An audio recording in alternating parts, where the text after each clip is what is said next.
Hi, ಈ pant cutting ಹಾಕಿದ್ದೆ. ಇವಾಗ ಸ್ಟಿಚಿಂಗ್ ಫುಲ್ ಆಯಿತು, ರೆಡಿಯಾಗಿದೆ ಪ್ಯಾಂಟು.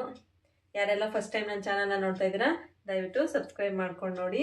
ಇದೇ ರೀತಿ ಹೊಸ ಹೊಸ ಡಿಸೈನ್ಗಳನ್ನ ತೋರಿಸ್ತಾ ಇರ್ತೀನಿ. ನೋಡಿ, ಇಲ್ಲಿ ಈ ರೀತಿ ಬಂದಿದೆ. ಇದು ಹಾಕ್ಕೊಂಡ್ರೆ ಮಾತ್ರ ಸಕ್ಕದಾಗಿ ಕಾಣಿಸ್ತಾ ಇದೆ. ವಿಡಿಯೋ ಕೊನೆಯಲ್ಲಿ ನೋಡಿ, ನನ್ನ ಮಕ್ಕಳು ಹಾಕ್ಕೊಂಡಿದ್ದಾರೆ. ಹಾಕ್ಕೊಂಡಿರೋದು ಕೂಡ ವಿಡಿಯೋ ಮಾಡಿದ್ದೀನಿ. ಎಷ್ಟು ಚೆನ್ನಾಗಿ ಕಾಣಿಸ್ತಾ ಇದೆ ಅಂತ ನೋಡಿ ನೀವೇ. ಬನ್ನಿ ಇವಾಗ ಸ್ಟಿಚಿಂಗ್ನ ಸ್ಟಾರ್ಟ್ ಮಾಡೋಣ. ಇನ್ನೂ ಯಾರೆಲ್ಲ ಬೇಗ ಸಬ್ಸ್ಕ್ರೈಬ್ ಮಾಡ್ಕೊಳ್ಳಿ, ಸಬ್ಸ್ಕ್ರೈಬ್ ಮಾಡ್ಕೊಂಡಿಲ್ಲ ಹಂಗೆ ಲೈಕ್ ಮಾಡಿ. ಬನ್ನಿ ಸ್ಟಿಚಿಂಗ್ ಮಾಡೋಣ.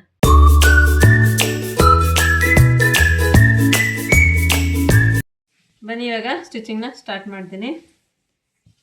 ನೋಡಿ, ಇಲ್ಲಿ ಕಟ್ ಮಾಡಿ ಇಟ್ಕೊಂಡಿರೋದು ಇದೆ. ಇದನ್ನು ಇವಾಗ ಫ್ರಂಟನ್ನು ನೋಡಿ ನೀವು ಹಾಕೋಬೇಕು. ಫ್ರಂಟನ್ನು ಅಂದರೆ ಯಾವುದು ಶೈನಿಂಗ್ ಇದೆ ಅದನ್ನು ನೋಡ್ಕೊಂಡು ನೀವು ಹಾಕೋಬೇಕಾಗತ್ತೆ. ಬ್ಯಾಕ್ ಇರೋದನ್ನು ಕೆಳಗಡೆಗೆ ಹಾಕಿ, ಫ್ರಂಟ್ ಇರೋದನ್ನು ಈ ರೀತಿ ಮೇಲ್ಗಡೆ ಬರೋ ಥರ ಒಂದನ್ನು ಹಾಕ್ಕೊಳ್ಳಿ. ಮತ್ತು ಇನ್ನೊಂದನ್ನು ಅದೇ ಥರ ಹಾಕ್ಕೋಬೇಕು. ಬ್ಯಾಕ್ ಇರೋದು ಮೇಲ್ಗಡೆ ಬರಬೇಕು, ಫ್ರಂಟ್ ಇರೋದು ಕೆಳಗಡೆಗೆ ಹೋಗಬೇಕು. ನೀವು ಅದ್ರ ಮೇಲೇ ಇದನ್ನು ಕೂಡ ಹಾಕ್ಕೋಬೇಕು.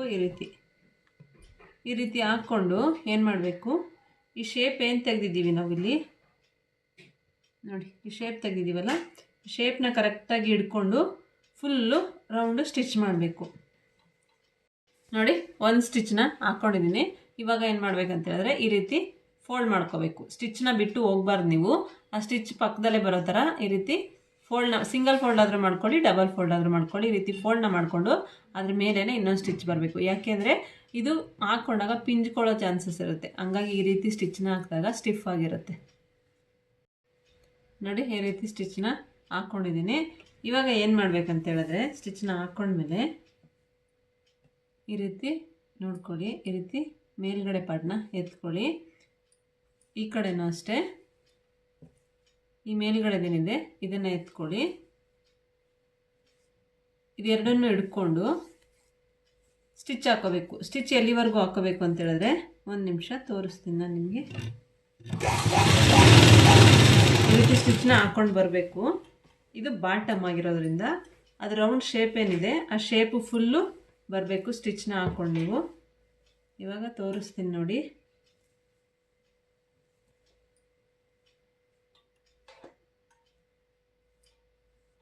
ಇಲ್ಲಿ ನಿಮಗೆ ಎಷ್ಟು ಅಗಲ ಬೇಕು ಅಷ್ಟು ಅಗಲನ ಫಸ್ಟು ನೀವು ಮಾರ್ಕ್ ಮಾಡ್ಕೊಂಬಿಡಿ. ಇಲ್ಲಿದೆಯಲ್ಲ, ಇಲ್ಲಿ ಶೇಪ್ ತೆಗೆದಿರೋವರೆಗೂ ನಾನು ಅಗಲನ ಬಿಡ್ತೀನಿ. ನೀವು ಇಲ್ಲಿ ಶೇಪ್ ತೆಗೆದಿರ್ತೀರ ನೋಡಿ, ಈ ರೀತಿ ಕಟಿಂಗ್ ನೋಡಿದರೆ ನಿಮ್ಗೆ ಅರ್ಥ ಆಗಿರುತ್ತೆ. ಅಲ್ಲಿಗೆ ಈ ರೀತಿ ಮಾರ್ಕ್ನ ಹಾಕ್ಕೊಳ್ಳಿ. ಈ ರೀತಿ ಒಂದು ಮಾರ್ಕ್ನ ಹಾಕ್ಕೊಳ್ಳಿ.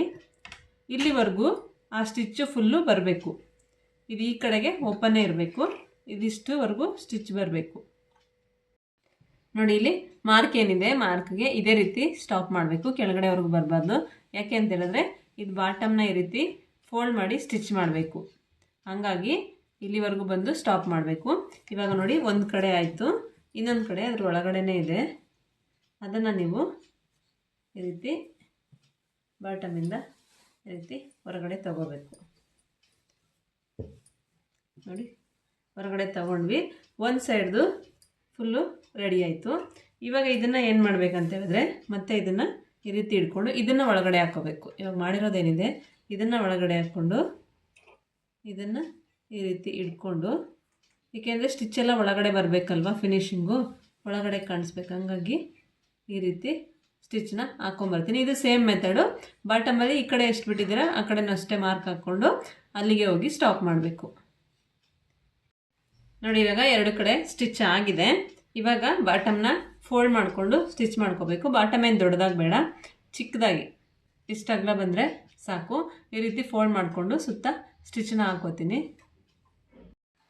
ನೋಡಿ, ಬಾಟಮ್ನ ಸ್ಟಿಚ್ ಮಾಡ್ಕೊಂಡಿದ್ದೀನಿ. ಇವಾಗ ಇದೇನು ಸ್ಟಾಪ್ ಮಾಡಿದ್ವಿ, ಇವಾಗ ಇದನ್ನು ಈ ರೀತಿ ಲೈಟಾಗಿ ಈ ರೀತಿ ಸ್ಟಿಚ್ನ ಹಾಕೋಬೇಕು. ತೋರಿಸ್ತೀನಿ ನೋಡಿ. ಇದನ್ನು ಸ್ಟಾರ್ಟ್ ಮಾಡಿಕೊಂಡು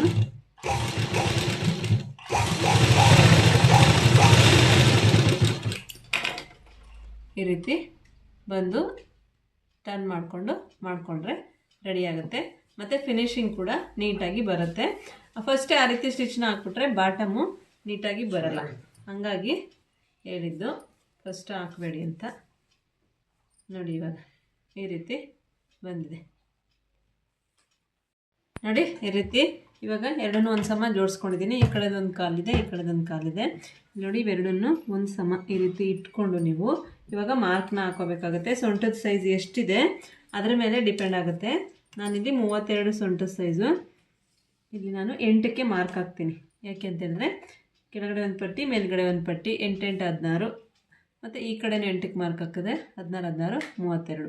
ಇವಾಗ ಈ ಕಡೆಯಿಂದನೇ ತೊಗೊಂಡ್ರು 16ಕ್ಕೆ ಮಾರ್ಕ್ನ ಹಾಕಬೇಕು. ಇಲ್ಲಿಂದ ತೊಗೊಂಡ್ರೆ ಕರೆಕ್ಟಾಗಿ ಸಿಗುತ್ತೆ ಅಂಥೇಳಿ ಇಲ್ಲಿಂದ 8ಕ್ಕೆ ಮಾರ್ಕ್ನ ಹಾಕಿ ಮತ್ತೆ ಇಲ್ಲೇ ಇಟ್ಕೊಂಡು ಈ ಕಡೆನೂ 8ಕ್ಕೆ ಮಾರ್ಕ್ನ ಹಾಕಿದ್ರೆ ಆವಾಗ ಕರೆಕ್ಟಾಗಿ ಸಿಗುತ್ತೆ ಅಂಥೇಳಿ ಇಲ್ಲಿಂದ ತಗೊಳ್ಳಿ ಅಂತ ಹೇಳ್ತಿರೋದು. ಈ ರೀತಿ ಮಾರ್ಕ್ನ ಹಾಕ್ಕೊಂಡು ಏನು ಮಾಡಬೇಕು ಅಂತ ಹೇಳಿದ್ರೆ ಇಲ್ಲಿಂದ ಒಂದು 4-5 ನೀಡ್ಲು ಸ್ಟಿಚ್ ಬರಬೇಕು. ಮಾರ್ಕ್ ಏನು ಹಾಕಿರ್ತೀರ ಈ ಮಾರ್ಕಿಂದ ಕೆಳಗಡೆಗೆ ಒಂದು 4-5 ನೀಡ್ಲು ಸ್ಟಿಚ್ ಬರಬೇಕು. ಸ್ಟಿಚ್ ಮಾಡ್ಕೊಂಡು ಏನು ಮಾಡಬೇಕಂತ ಹೇಳ್ತೀನಿ ನೋಡಿ. ಇಲ್ಲಿ ಈ ರೀತಿ ಸ್ಟಿಚ್ನ ಹಾಕೋಬೇಕು, ಕಾಣಿಸ್ತಿದೆಯಾ? ಈ ರೀತಿ ಸ್ಟಿಚ್ನ ಹಾಕೋಬೇಕು. ಇವಾಗ ಏನು ಮಾಡಬೇಕಂತ ಹೇಳಿದ್ರೆ ಈ ರೀತಿ ಇಟ್ಕೊಂಡು ಈ ಪೀಸ್ ಏನಿದೆ ಎಕ್ಸ್ಟ್ರಾ ಏನು ಮಿಕ್ಕಿದೆ ಇದನ್ನು ಈ ರೀತಿ ಇಡಬೇಕು ನೋಡಿ. ಈ ರೀತಿ ಈ ಸ್ಟಿಚ್ಚನ್ನ ಇಲ್ಲಿಗೆ ಹಿಂಗೆ ಇಟ್ಕೊಂಡು ಎಕ್ಸ್ಟ್ರಾ ಬಂದಿದ್ದನ್ನು ಈ ರೀತಿ ಇಡಬೇಕು. ಅದನ್ನು ಏನು ಮಾಡಬೇಕಂತ ಹೇಳಿದ್ರೆ ಬ್ಯಾಕ್ ಪಾರ್ಟ್ನ ಕೆಳಗಡೆ ಬಿಡಬೇಕು, ಫ್ರಂಟ್ ಪಾರ್ಟ್ನ ಇಟ್ಕೊಂಡು ಇದನ್ನು ಇಲ್ಲಿವರೆಗೂ ಸ್ಟಿಚ್ ಹಾಕಬೇಕು. ಈ ಸ್ಟಿಚ್ ಏನು ಹಾಕಿದ್ದೀರಾ ನೀವು ಆ ಸ್ಟಿಚ್ವರೆಗೂ ಇದ್ರ ಮೇಲ್ಗಡೆ ಸ್ಟಿಚ್ನ ಹಾಕಬೇಕು ನೋಡಿ. ಈ ರೀತಿ ಸ್ಟಿಚ್ನ ಹಾಕಬೇಕು.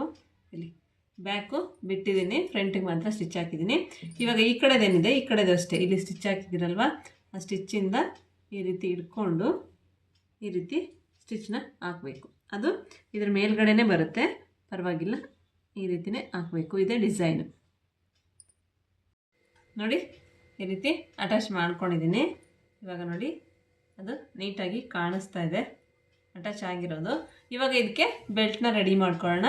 ಬೆಲ್ಟ್ನ ನೀವು ಎಷ್ಟು ಅಗಲ ಮಾಡಿಕೊಂಡ್ರೂ ಚೆನ್ನಾಗಿರುತ್ತೆ. 5 ಇಂಚಿಂದ 3 ಇಂಚ್ವರೆಗೂ ಎಷ್ಟಾದರೂ ಅಗಲ ಮಾಡ್ಕೊಳ್ಳಿ, ಚೆನ್ನಾಗಿರುತ್ತೆ. ಅದು ಎಲಾಸ್ಟಿಕ್ ಮೇಲೆ ಡಿಪೆಂಡ್ ಆಗುತ್ತೆ. ಎಲಾಸ್ಟಿಕ್ಕು 4 ಇಂಚ್ ಎಲಾಸ್ಟಿಕ್ ಹಾಕಿದ್ರೂ ಸೂಪರಾಗಿ ಕಾಣಿಸುತ್ತೆ ಇಷ್ಟು ಅಗಲ. ಮತ್ತು ಚಿಕ್ಕದಾಕಿದ್ರೆ ಅಷ್ಟೊಂದು ಲುಕ್ ಕಾಣಿಸಲ್ಲ. ನಾನು ಹೇಳೋ ಪ್ರಕಾರ ದೊಡ್ಡದಾಕಿದ್ರೇ ಚೆನ್ನಾಗಿ ಕಾಣಿಸೋದು. ನನ್ನ ಮಕ್ಕಳಿಗೆ ಎಲಾಸ್ಟಿಕ್ ಬೇಡ ಅಂತೆ, ಲಾಡಿ ಬೇಕಂತೆ, ಹಂಗಾಗಿ ನಾನು ಲಾಡಿ ಹಾಕ್ತಾಯಿದ್ದೀನಿ.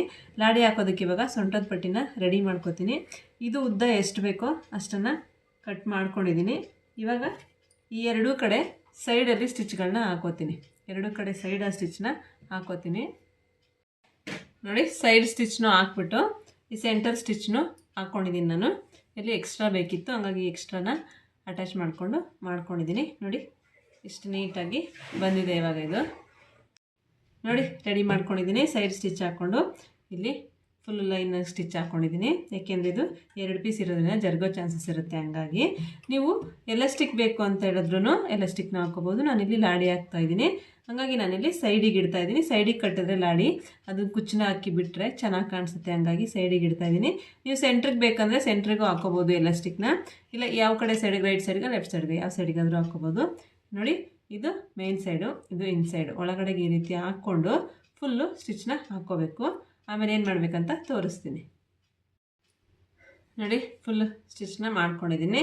ಇವಾಗ ಏನು ಮಾಡಬೇಕಂತ ಹೇಳಿದ್ರೆ ಇನ್ಸೈಡ್ ಇರೋದನ್ನು ಈ ಕಚ್ಚಾ ಏನಿದೆ ಇದನ್ನು ಒಳಗಡೆ ಹಾಕಿ ಇನ್ಸೈಡ್ ಇರೋ ಬೆಲ್ಟನ್ನ ತೆಗೆದು ಈ ರೀತಿ ಫೋಲ್ಡ್ ಮಾಡಿಕೊಂಡು ಸ್ಟಿಚ್ ಮಾಡಬೇಕು. ಮೇನ್ ಸೈಡ್ಗೆ ಈ ರೀತಿ ಫೋಲ್ಡ್ ಮಾಡಿಕೊಂಡು ಫುಲ್ಲು ಸ್ಟಿಚ್ನ ಹಾಕಬೇಕು. ಇದ್ರ ಮೇಲೇ ಬರಬೇಕು ಸ್ಟಿಚ್ಚು ನೋಡಿ. ಫಿನಿಶಿಂಗು ಆಯಿತು, ಮುಗೀತು ಪ್ಯಾಂಟು. ಇವಾಗ ಇದಕ್ಕೆ ಲಾಡಿ ಹಾಕ್ಬಿಟ್ರೆ ಫುಲ್ ಫಿನಿಶ್ ಆಯಿತು. ಹೇಗೆ ಕಾಣಿಸ್ತಿದೆ ಅಂತ ತೋರಿಸ್ತೀನಿ ಕೆಳಗಡೆ ಹಾಕ್ಬಿಟ್ಟು ನೋಡಿ. ಫೈನಲಿ ಔಟ್ಪುಟ್ಟು ಈ ರೀತಿ ಬಂತು. ಇದು ಚಿಕ್ಕವಳ್ದು, ಅದನ್ನು ಇದು ಮಾಡಮ್ಮ. ಹಾಂ ನೋಡಿ, ಟರ್ನ್ ಆಗಂಗೆ ಬಿಡಿಗ ಸಾಕು. ಈ ರೀತಿ ಬಂತು. ದೊಡ್ಡವಳು ತೋರಿಸ್ತೀನಿ ನೋಡಿ. ಇದು ದೊಡ್ಡವಳ್ದು. ಟರ್ನ್ ಆಗಮ್ಮ, ಹಂಗೆ ಅಗ್ಲ ಆಗೋ ಥರದ ನೋಡಿ. ಆ ರೀತಿ ಬಂದಿದೆ. ಬಿಡು ಹೋಗು.